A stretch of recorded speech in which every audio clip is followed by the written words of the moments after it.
বেশ কয়েক বছর পর আমরা বান্ধবীরা মিলে বেরিয়ে পড়লাম ঘুরতে গঙ্গার ধারে। সো হ্যালো এভরিওয়ান, আমি স্বর্ণালী। হঠাৎই আজ সকালে আমার এক বান্ধবী বলল, বিকালে একটু বেরোবি গঙ্গার ধারে?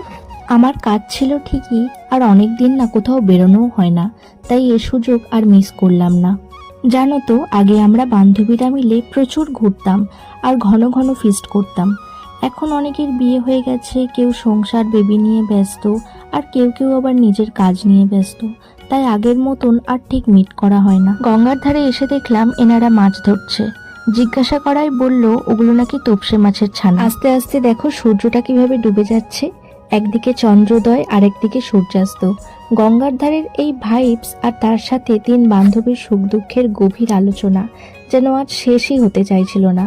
জীবনে এমন অনেক কথা থাকে যা বান্ধবীদের ছাড়া আর কাউকে শেয়ার করা যায় না, তাই না? আচ্ছা, তোমাদের সাথেও কি এমনটা হয়?